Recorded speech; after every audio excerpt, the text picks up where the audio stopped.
সখী সুলোচনা, এদিকে বীরাঙ্গনা সুলোচনা, বীরাঙ্গনা সুলোচনা সখীদের সঙ্গে নাগলোক পরিদর্শন করার জন্য আগমন করছে।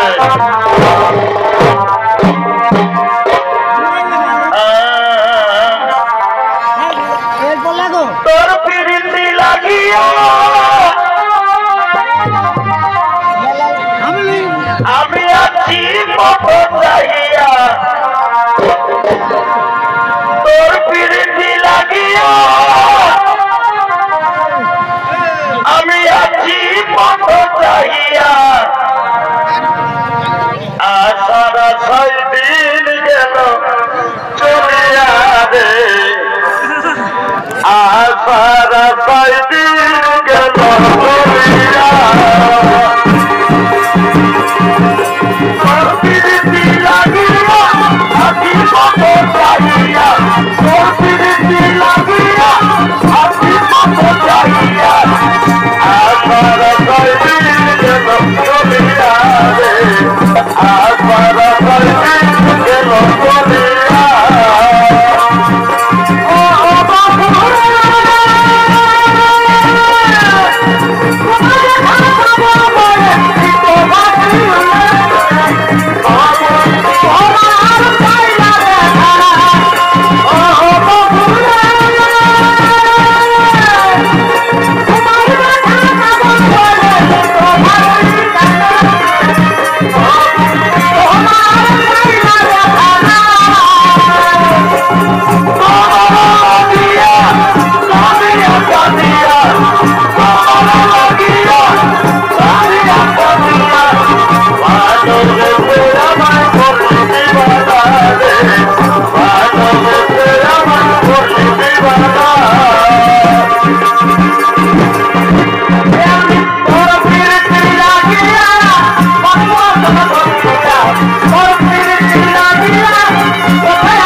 আমাদের নাগ লোক আক্রমণ করার জন্য কেউ আসছে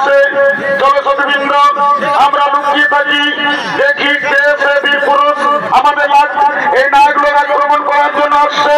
চলো তাড়াতাড়ি আমরা লোক দিয়ে পড়ি।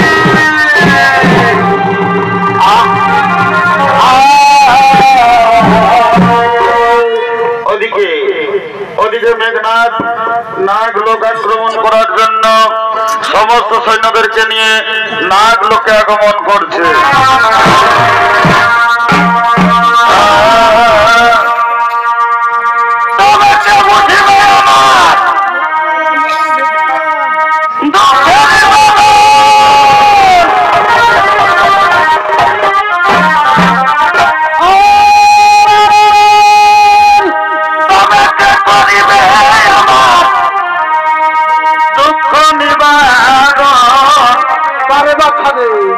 ওই আমি ভেবে ভেবে হইলাম জোড়াগো শয়নে স্বপনে কি হলো জাগরণে শয়নে স্বপনে নিশি জাগরণে ওই আমি ঘুরে বেড়াই কেমন পাড়া গো ওই আমি ঘুরে বেড়াই কেমন পাড়া গো আমার দুনয়নে বহে ধারা গো আমার দুনয়নে বহে ধারা গো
মন্ত্রী সেনাপতিগণ, এই নাগ লোকে আমাদের সঙ্গে যুদ্ধ করার মতো কাউকে আমরা দেখতে পাচ্ছি না।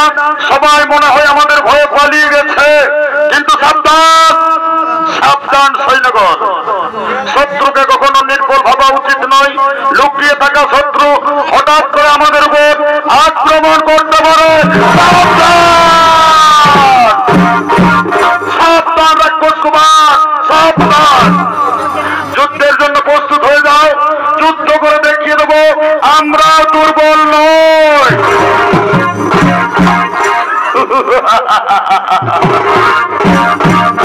তুমি আমাকে হাসালে সুন্দরী, তুমি আমাকে হাসালে। যদি নাগ জাতি দুর্বল না হই তাহলে কেন কেন নাগ জাতি এই নবকন্যাদের যুদ্ধে পাঠিয়েছে? পুত্র, নাগ লোকে বিজয় পেতে হলে তোমাকে নবকন্যাদের সঙ্গে যুদ্ধ করতে হবে। তাই যুদ্ধের জন্য প্রস্তুত হয়ে যাও রাক্ষস পুত্র, যুদ্ধের জন্য প্রস্তুত হয়ে যাও। সুন্দরী, আমরা যুদ্ধের জন্য প্রস্তুত আছি, কিন্তু যুদ্ধের আগে নাগরাজের সঙ্গে শান্তির উদ্দেশ্যে কিছু কথা বলতে চাই। রাক্ষস পুত্র, তাহলে তুমি বুঝতে পেরেছ রাক্ষস পুত্র, তোমার পরাজয় সুনিশ্চিত। সুলোচনা, পৃথিবীতে এমন কোন শক্তি নেই যা মেঘনাথকে পরাজিত করতে পারে। নাগ লোক আসার পূর্বে আমার পিতা রাবণ রাজ বলেছিলেন নাগরাজের কন্যা পূর্ব সুন্দর। যদি যুদ্ধ ছেড়ে মৈত্রী সম্বন্ধ হয় তাহলে তুমি যুদ্ধ করো না, তাহলে তুমি সেই নাগ কন্যা সুলোচনা। রাক্ষস পুত্র, এই প্রশ্নের উত্তর শোনা তোমার কোনো আবশ্যকতা নেই। ও, বুঝতে পেরেছি। তাহলে তুমি সেই নাগ কন্যা সুলোচনা। আমার পিতা মহারাজ ঠিকই বলেছিলেন, তুমি বীরঙ্গনা, তুমি খুবই সুন্দর। প্রথম দেখাতে আমি বুঝতে পেরেছি তুমি লঙ্কাধিপতি রাবণের পুত্রবধূ হওয়ার যোগ্য। বলো সুলোচনা, তুমি কি আমায় ভালোবাসবে? তুমি কি আমার জন্ম জন্মান্তরের হবে? হ্যাঁ হে কুমার, আমিও তোমাকে প্রথম দেখাতে ভালোবেসেছি। আজ আমি যুদ্ধ চাই না, আমি আমার হাতের অস্ত্র ফেলে দিলাম। আজ থেকে তুমি আমার, আমি তোমার, দুজন দুজনা। তোমায় আমি দিনে রাইতে, তোমায় আমি দিনে রাইতে বারে ভাই খুঁজে মরি রে আমার সোনা বন্ধুরে। যদি না পাই তোমারে আমার সোনা বন্ধুরে, যদি না পাই তোমারে। প্রথম দেখা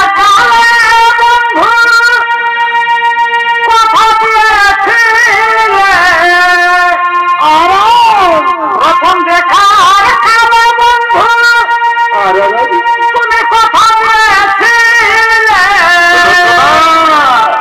এবার ভুলিবে না এই ভুলিবে না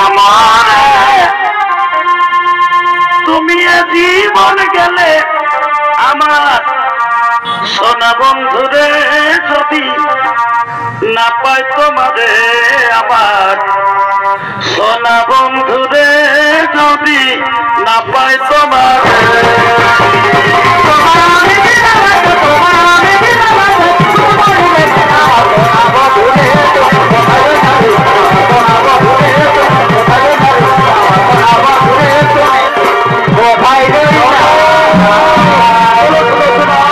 এবার তোমাকে আমি লঙ্কা দিয়ে যাবো সুলোচনা। চলো, এবার তোমাকে আমি লঙ্কা দিয়ে যাবো।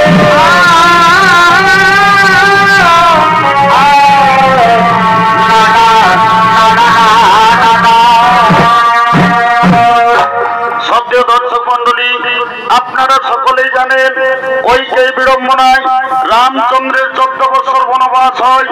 বনবাসে থাকাকালীন লঙ্কেশ্বর রাবণ সীতাকে হরণ করেন। রামচন্দ্র বানর সৈন্যের সহায়তায় সীতা খোঁজ করেন।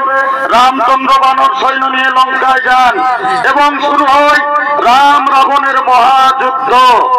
মোট 10 দিন যুদ্ধ হয়। লঙ্কার বলশালী যোদ্ধা কুম্ভকর্ণের মৃত্যুর পর রাবণ রাজ একটি সভা ডেকেছেন। ওই সভায় আসছেন রাবণ রাজ, সমস্ত মন্ত্রী, সেনাপতিগণ।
আমি লঙ্কার দেশ সব বলশালী যোদ্ধাদের বনবাসী রামচন্দ্র যুদ্ধে পাঠিয়েছিলাম, কেউ আর ফিরে আসেনি লঙ্কায়। ধীরে ধীরে লঙ্কার সৈন্যবল দুর্বল হয়ে পড়েছে। তাই আর আমি যুদ্ধকে দীর্ঘায়িত করতে চাই না। আজ আমি নিজেই গিয়ে ওই বনবাসীদের আজ আমি হত্যা করব। মহারাজ, মহারাজ, এখনই আপনার যুদ্ধে যাওয়া উচিত হবে না মহারাজ, কারণ আপনার বলশালী পুত্র মেঘনাদ তো রয়েছে। আজ আপনি আপনার ওই পুত্র মেঘনাদকে যুদ্ধে পাঠিয়ে দিন মহারাজ। হ্যাঁ, ঠিক বলেছ রে মন্ত্রী, সেনাপতিগণ। আজ আমি আমার সবচেয়ে বলশালী পুত্র মেঘনাদকে যুদ্ধে পাঠাবো। কোথায় রে মেঘনাদ?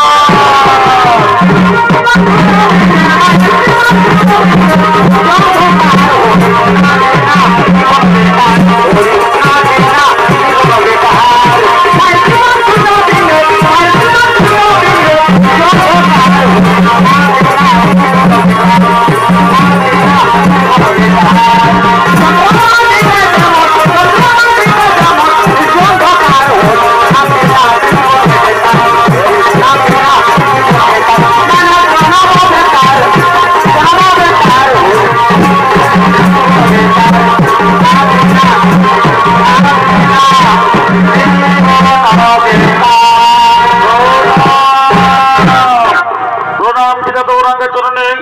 বলুন পিতা, আজ আপনি আমাকে কি জন্য ডেকেছেন পিতা? ওরে পুত্র মেঘনাদ, আমি লঙ্কা যেসব বলশালী যোদ্ধাদের ওই বনবাসী রামচন্দ্রের যুদ্ধে পাঠিয়েছিলাম, কেউ আর ফিরে আসেনি লঙ্কায়। তাই আমি সিদ্ধান্ত করেছিলাম আজ আমি নিজেই যুদ্ধে যাব। কিন্তু আমার মনে হলো আমার সবচেয়ে বলশালী পুত্র মেঘনাদ তো রয়েছে। তাই ওরে মেঘনাদ, তুই আজ যুদ্ধে চলে যা, আর ওই বনবাসীদের মাথা কেটে তুই আমার চরণ তুলে এনে দিবি। হে পিতা, আপনারা শ্রদ্ধার্য পিতা, আজ আমি বনবাসী রাম লক্ষ্মণদের হত্যা করে তাদের মাথা কেটে তোমার চরণ তুলে এনে দেবো। পিতা, আমি যুদ্ধের জন্য প্রস্তুত হয়ে নিচ্ছি। আপনারা অন্দর মহলে যান পিতা, আপনারা অন্দর মহলে যান।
তুমি কোথায় চলেছ? বলো স্বামী, তুমি কোথায় চলেছ? সুলোচনা প্রিয় আমার, আজ আমি যুদ্ধে যাচ্ছি প্রিয়। পিতা মহারাজ আজ আমাকে আদেশ করেছেন ওই বনবাসী রাম লক্ষ্মণদের মাথা কেটে আমি আমার বাবার চরণ তুলে দেব। তাই আমি যুদ্ধে চলেছি প্রিয়, আমি যুদ্ধে চলেছি। না না স্বামী না, আমি তোমাকে যুদ্ধে যেতে দেব না। কারণ আমার মন বলছে ওই বনবাসী রামচন্দ্র নয়, স্বয়ং বিষ্ণুর অবতার সীতা, স্বয়ং মা জগদম্বা। তাই আমার মনে বড় ভয় হয়ে স্বামী, আমি আপনাকে রণে যেতে দেব না স্বামী, আমি আপনাকে হারাতে চাই না স্বামী, আমি আপনাকে রণে যেতে দেব না।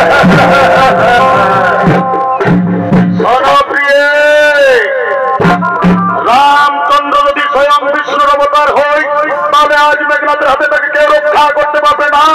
আজ মেঘনাথ তাকে হত্যা করবে না স্বামী না। আপনার কথা আমার বিশ্বাস হই না, কারণ লঙ্কার যে সকল বলশালী যোদ্ধা রাম লক্ষ্মণের যুদ্ধে গেছে, কেউ আর ফিরে আসেনি লঙ্কায়।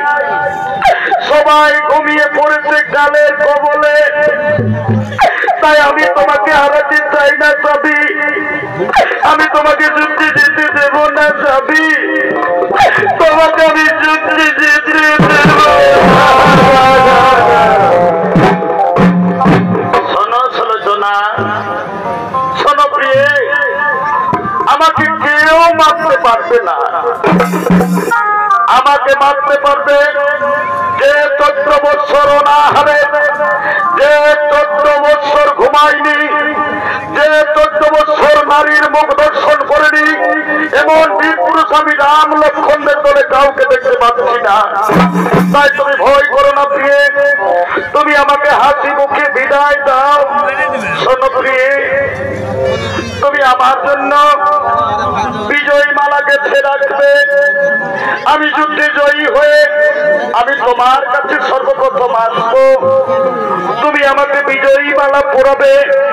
তাই তুমি আমাকে আর রণে যেতে বাধা দিও না, তুমি আমাকে হাসি মুখে বিদায় দাও, হাসি মুখে বিদায় দাও। না, আমি আপনাকে রণে যেতে দেব না। আমার মন বড় বিচলিত। আজ রাত্রে আমি অশুভ স্বপ্ন দেখেছি, কে যেন আমার স্বামী ধনকে আমার কাছ থেকে কেড়ে নিচ্ছে। না না না, আমি আমার স্বামীকে কেড়ে নিতে দেব না। আমি তোমাকে হারাতে চাই না স্বামী। আজ আমি তোমাকে যুদ্ধে যেতে দেব না। জানো স্বামী, আজ আমি কি অশুভ স্বপ্ন দেখেছি? এটি সুলোচনা, তুমি কি অশুভ স্বপ্ন দেখেছ? তুমি আমাকে খুলে বলো। আর গমর স্বামী দেবতা, শোনো সুলোচনার কথা। আজ রাত্রে দেখিল স্বপ্ন,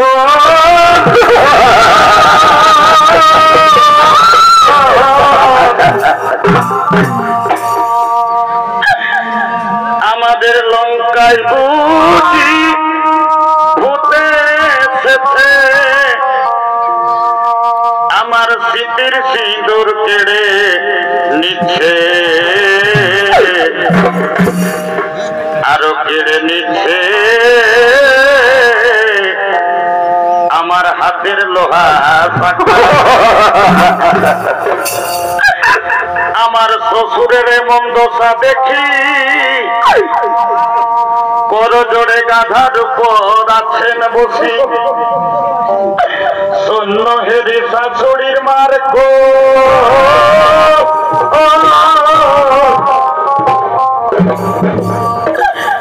অগতাই তুমি যেও না গনে, আমি একটা ঘরে থাকিতে মনে, আমি সুলোচনা নবীন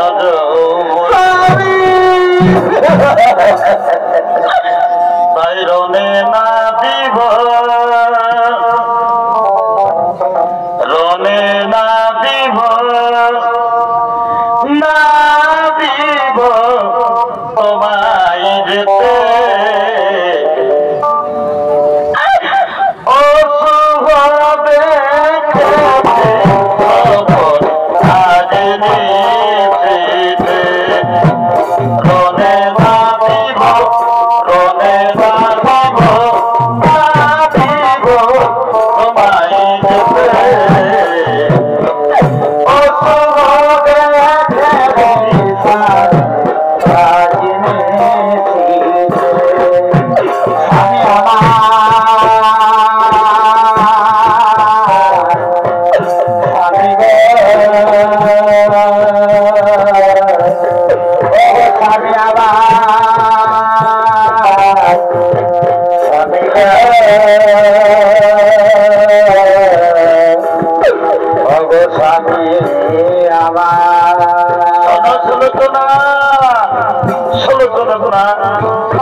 তুমি জানো না আমাকে মনে ভোট দিয়েছেন, আমি যুদ্ধে দেওয়ার আগে নিকুম্ভিলা যজ্ঞ করব। যজ্ঞ সম্পূর্ণ হলে একটি দিব্য রথ প্রকট হবে, যা আমার মনের গতিতে চলবে। কেউ আমাকে দেখতে পারবে না, কেউ আমাকে মারতে পারবে না। তাই সনপ্রিয়ে, আর তুমি দেরি করো না, তুমি আমাকে যুদ্ধের সাথে সাজিয়ে দাও প্রিয়ে। আজ আমি যুদ্ধে যাব, তুমি আমাকে যুদ্ধের সাথে সাজিয়ে দাও। হে স্বামী, আর আমি আপনাকে বাধা দেব না। আপনি দাঁড়ান স্বামী। আজ আমি প্রতিবরণ করে, আজ আমি নিজের হাতে তোমাকে যুদ্ধের সাজে সাজিয়ে দেব। জীবনের সার তুমি প্রভু গো আমার, জীবনের সার তুমি প্রভু গো আমার। প্রণাম জানাই গো চরণে তোমার, আমি জীবনের সার তুমি প্রভু গো আমার। নাম জানাই গো চরণে তোমার জীবনে পার করে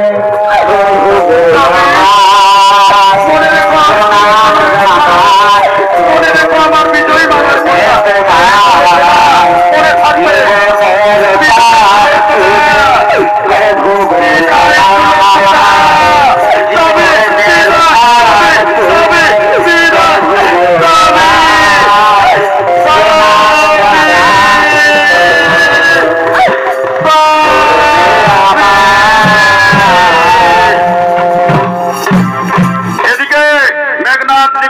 মন্দিরে সমস্ত সৈন্যদেরকে নিয়ে আগমন করছে।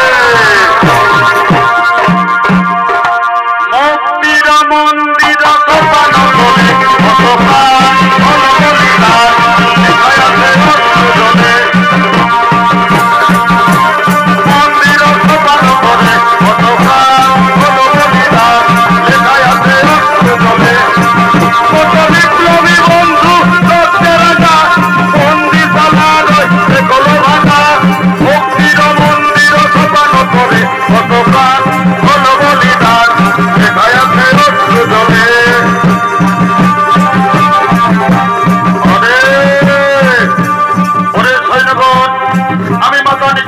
মন্দিরে পৌঁছে গেছি।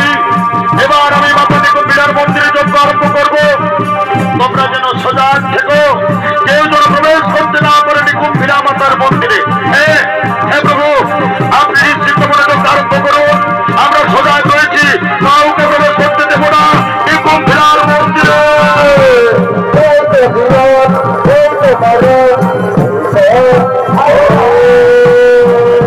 মাতা নিকুম্বিলা দেবী নমো নমঃ, নমো চামুণ্ডায় নমো নমঃ। লক্ষণ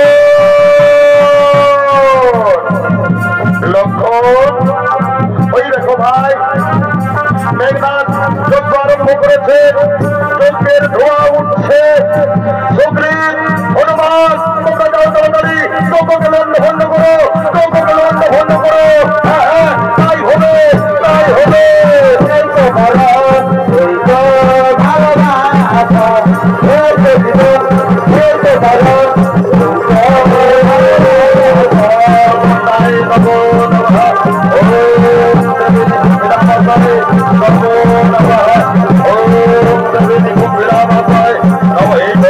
এইখানে আরম্ভ করেছে, তোমরা বিগ্রহ করবো, বন্ধ বন্ধ করবো,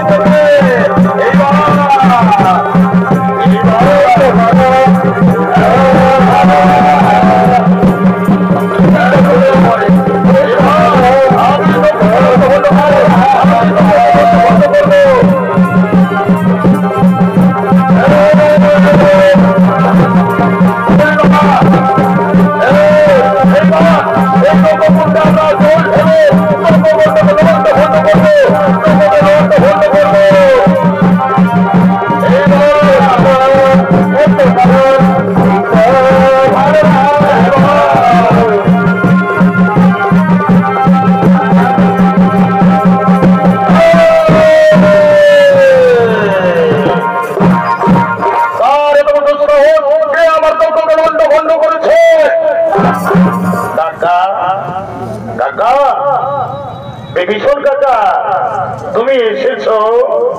লক্ষণ লক্ষণ, মেঘনাথ এখন নিরস্ত্র, এখনই সুবর্ণ সুযোগ। তাই তুমি দেরি করো লক্ষণ ভাই, তাড়াতাড়ি হত্যা করো ওই মেঘনাথকে।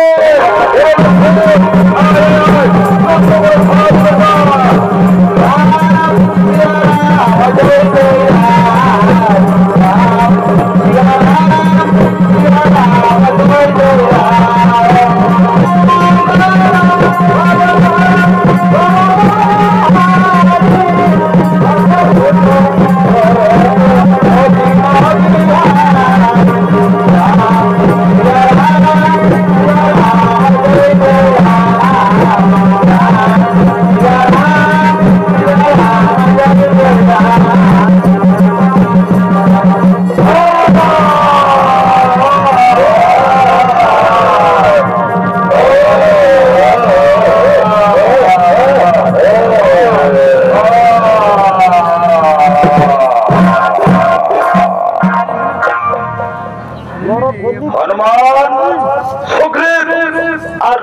না। তাড়াতাড়ি এই মেঘনাদের দেহকে সমুদ্রের তীরে ফেলে দাও এবং এই মেঘনাদের কাটা হাতকে সুলোচনার কুটিরে পৌঁছে দাও এবং এই মেঘনাদের কাটা মস্তককে নিয়ে চলো প্রভু রামচন্দ্রের শিবিরে। হ্যাঁ হ্যাঁ, ঠিকই বলেছেন, ঠিকই বলেছেন। আমরা এখনই মেঘনাদের দেহকে নিয়ে যাব সমুদ্রের তীরে। তাড়াতাড়ি নিয়ে চলো, তাড়াতাড়ি নিয়ে চলো।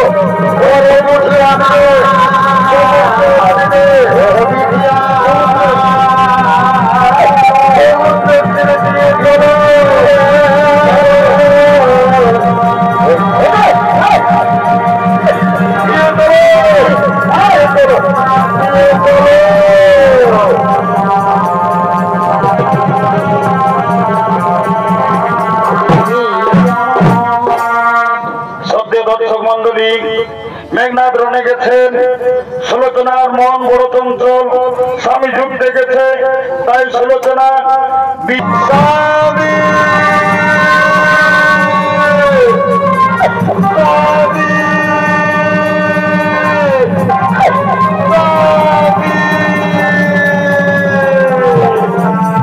স্বামী স্বামী দেবতা আমার, তুমি কবে যুদ্ধে জয়ী হয়ে আমার কাছে ফিরে আসবে গো? তুমি বলেছিলে রণে জয়ী হয়ে তুমি সর্বপ্রথম আমার কাছে আসবে, আমি তোমাকে বিজয়ী মালা পরাবো, কিন্তু এখনো কেন তুমি ফিরে এলে না? একই ওখানে কি পড়ে রয়েছে? কাটা হাত। তুমি কি আমার স্বামীর কাটা হাত? না না না, তুমি কি আমার স্বামী যুদ্ধে বীর গতি পেয়েছে? না, আমার বিশ্বাস করি না। কেউ আমার সঙ্গে ছলনা করেছে আমার সতীত্ব হরণ করার জন্য, কিন্তু আজ আমি পরীক্ষা নেব, যদি আমার স্বামীর কাটা হই তাহলে আজ আমাকে যুদ্ধের বিবরণ লিখে দেবে। না না, আর আমি দেরি করব না, আমি আমার স্বামীর কাটা হাতে কলম থামিয়ে দেব, স্বামীর কাটা হাতে কলম থামিয়ে দেব। দেখি দেখি কাটা হাত কি যেন লিখতে আরম্ভ করেছে, কি যেন লিখতে আরম্ভ করেছে, কি যেন লিখে দিল। সুলোচনা প্রিয় আমার, তোমার হাতের বিজয় মালা আর আমার পড়া হইল না। যুদ্ধে লক্ষণ আমাকে বধ করেছে, আমি তোমার স্বামীর কাটা হাত বিদায় সুলোচনা,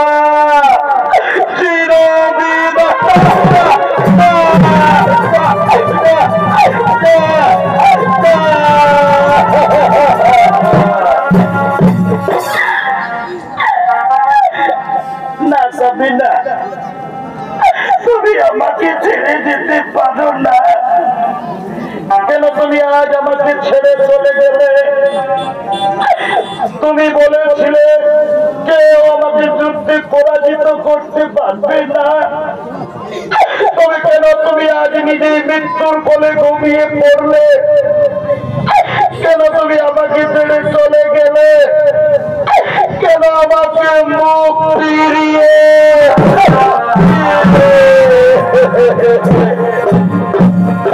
ওরে মৃত্যুর বিধাতা, কেন তুই আমার স্বামীকে কেড়ে নিলি? আজ আমি পূর্ণ যৌবনা, কেমন করে আমার স্বামীকে ছেড়ে আমি বাঁচবো? না না, আমি আমার স্বামীকে ছেড়ে বাঁচতে পারবো না, স্বামীকে ছেড়ে বাঁচতে পারবো না।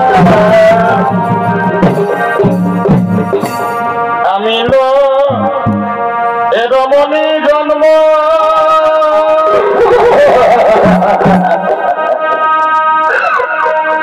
আমি না বুঝিলাম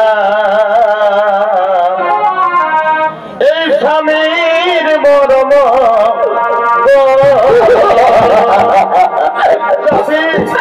তুমি আমাকে ছেড়ে চলে যেও না, তুমি আমাকে ছেড়ে চলে যেও। এগুলো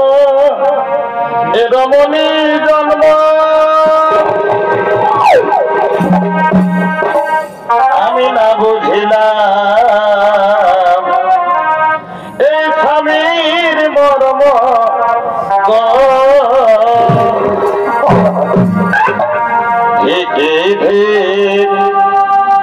এছাড় পরাণে আমার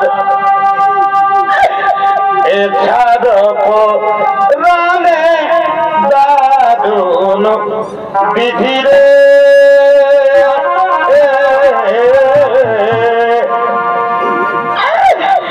নারী জনম গেল কারণে দারুণ বিধিরে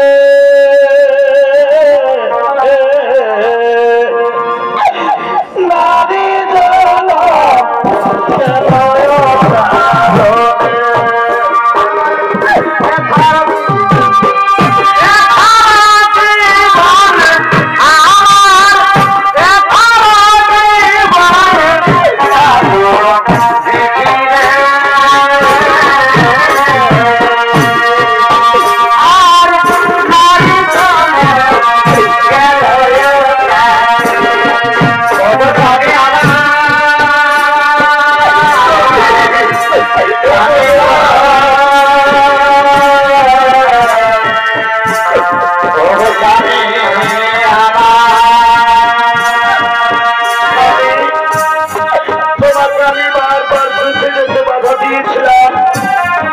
কিন্তু তুমি আমার কথা শুনলে না।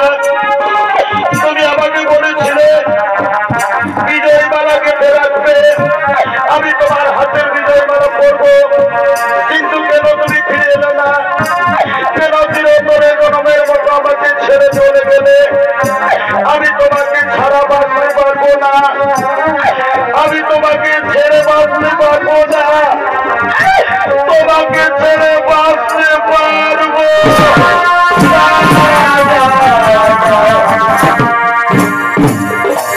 ওরে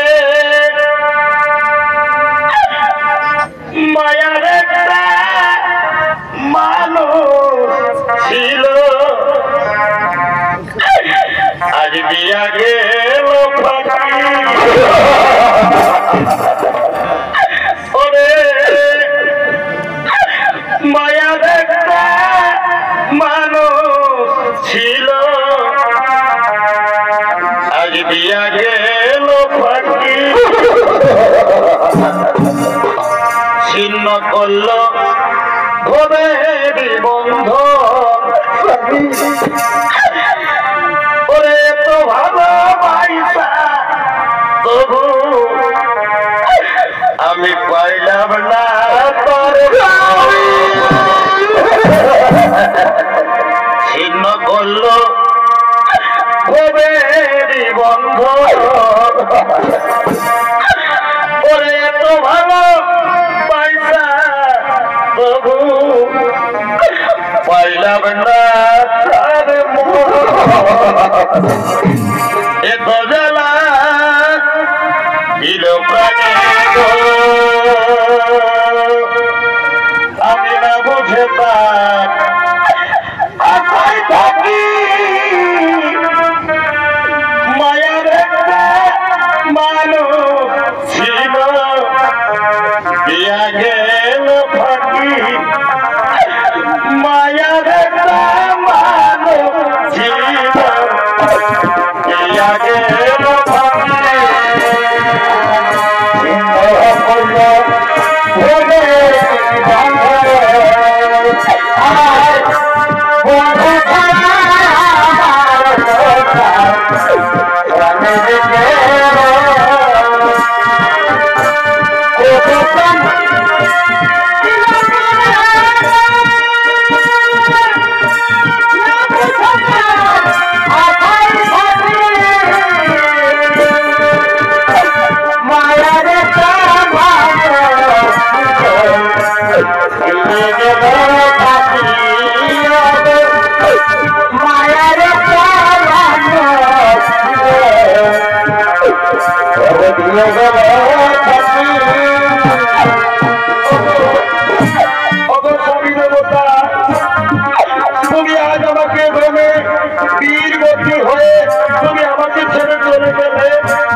শাশুড়ি মায়ের কাছে যাব, আমার শ্বশুরের কাছে যাব, তারাকে বলবো তারা যেন এনে দেয় আমার স্বামীর কাটা মাথা।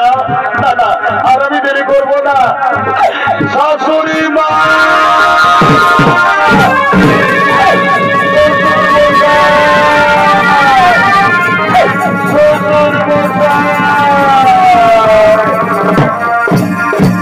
এদিকে লঙ্কার অন্তপুরে রাবণ মঞ্জরি আগমন করছে।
কেন তুই আজ আমাকে মামা বলে বিচলিত হয়ে তুই আমার কাছে এসেছিস? মা, মা গো, তোমার তো চোখে জল।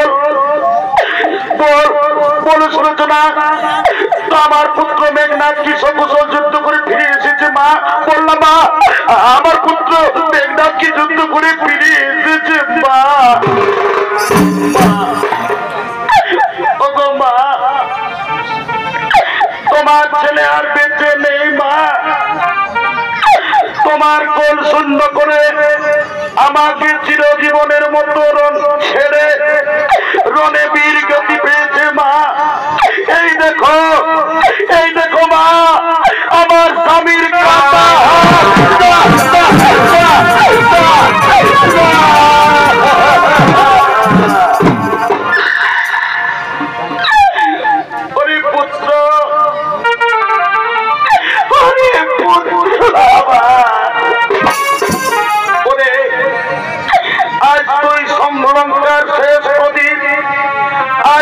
আমার কোল শূন্য করে চলে গেলি, আমি কাকে নিয়ে বাঁচবো বাবা? ওরে কে বলবে আমাকে বাবা? ওরে পুত্র, তোর জন্মের সময় মেঘ গর্জন করেছিল, এই জন্য তোর নাম রেখেছিলাম মেঘনাথ। সবাই বলেছিল তুই মহাযোদ্ধা হবি, কেউ তোকে যুদ্ধে পরাজিত করতে পারবে না। তবে কেন কেন রে পুত্র, তুই আজ মায়ের কোল শূন্য করে কেন তুই চলে গেলি? কেন মৃত্যুর কোলে ঘুমিয়ে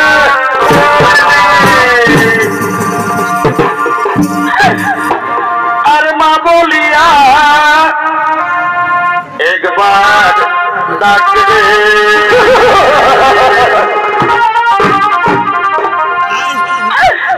ওরে বাছা কেমন করে থাকি বলো আমি তোমার রিয়া রে ওরে পুত্র ভাই গেলি মায়ে ছাড়িয়া আমার মেঘনাথ রে ওরে পুত্র ভাই গেলি মায়ে উনি বাবা তুই কেন মায়ের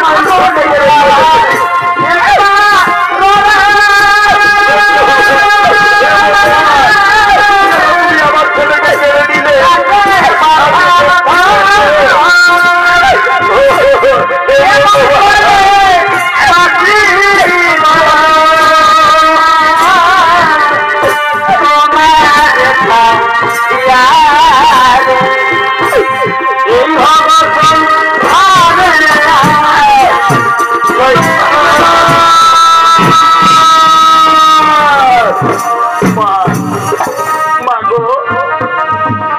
তুমি আর কেঁদো না মা আমার স্বামী যখন আমাকে ছেড়ে চলে গেছে আর আমি এটা বাঁচতে চাই না মা আমি আমার স্বামীর পিতায় জীবন দিয়ে সতী হয়ে আমি আমার স্বামীর কাছে যাব ওগো মা ওগো বাবা দয়া করে আমার স্বামীর কাটা মাথায় এনে দেন দয়া করে আমার স্বামীর কাটা মাথায়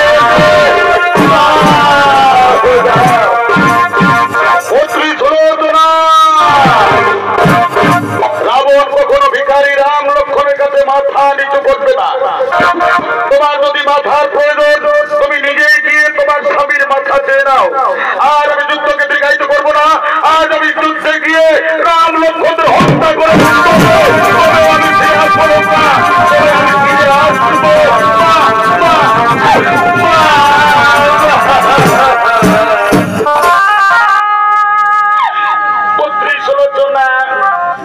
তুমি কেঁদো না মা চলো মা তুমি এবার আবার রামচন্দ্রের শিবিরে যাবে আমি জানি মা রামচন্দ্র দয়ালু রামচন্দ্র ভগবানের অবতার তুমি গিয়ে তোমার স্বামীর মাথা চাইবে তোমাকে তোমার স্বামীর মাথা দেবে চলো মা চলো আর দেরি করো না তুমি রাম লক্ষ্মণের শিবিরে যাবে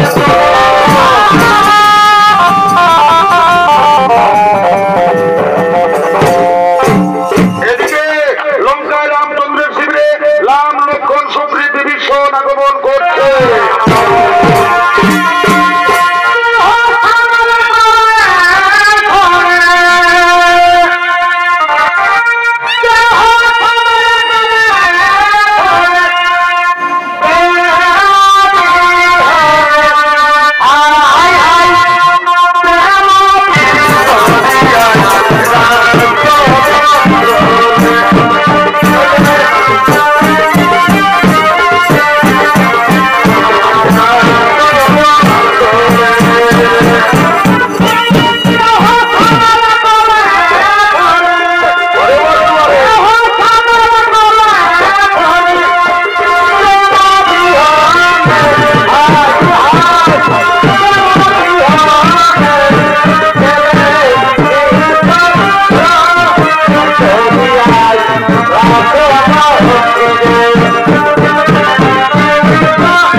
কেঁদে রামচন্দ্রের শিবিরে আসছে।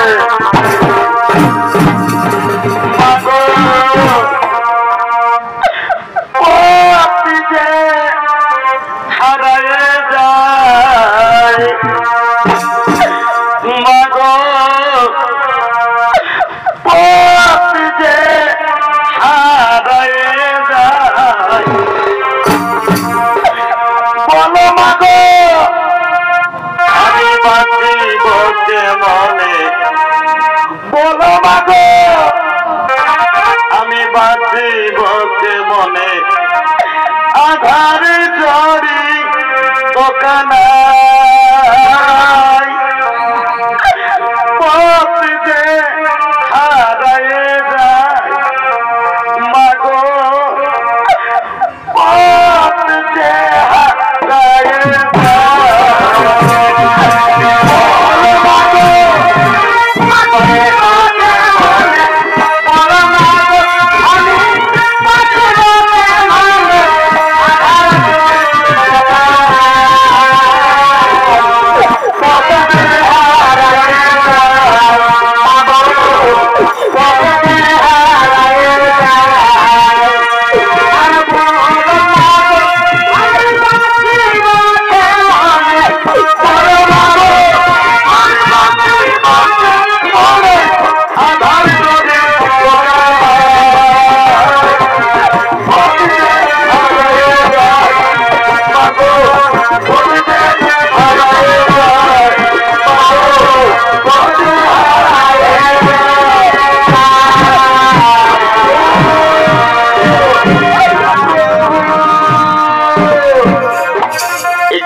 কেন তুমি শত্রুদের শিবিরে এসেছো মা, কেন তুমি শত্রুদের শিবিরে এসেছো প্রভু, আর আপনি কথা বলবেন না প্রভু,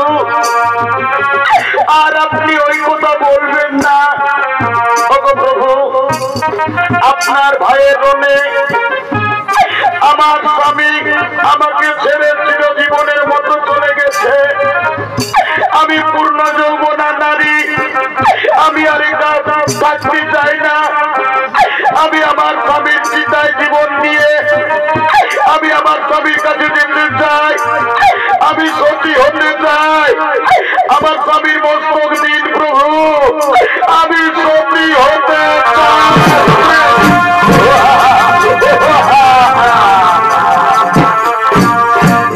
রাক্ষসী আবার সতী হবে শুনে আমাকে আশ্চর্য লাগলো।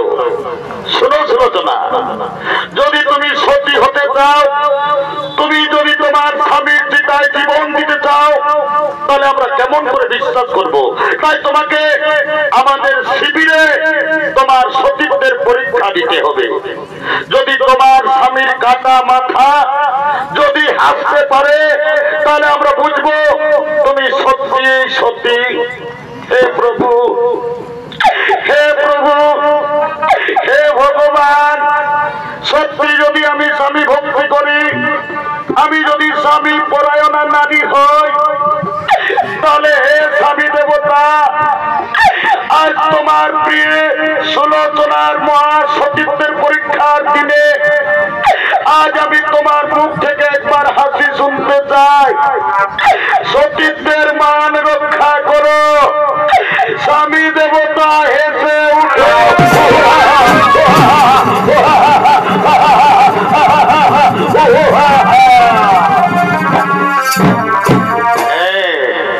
হে মা সুলোচনা, আজ আমার বিশ্বাস হয়েছে মা, তুমি সত্যি তোমার স্বামীর কাটা মাথা হেসে উঠলো।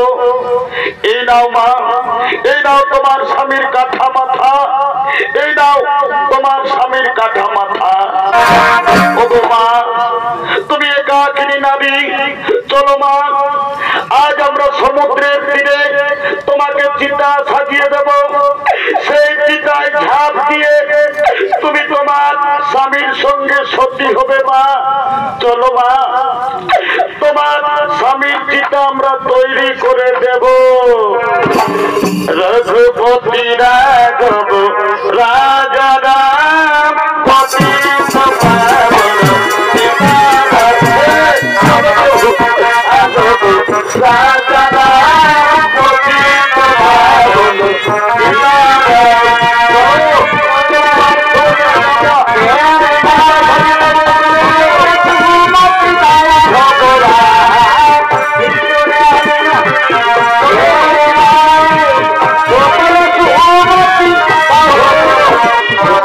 Raghu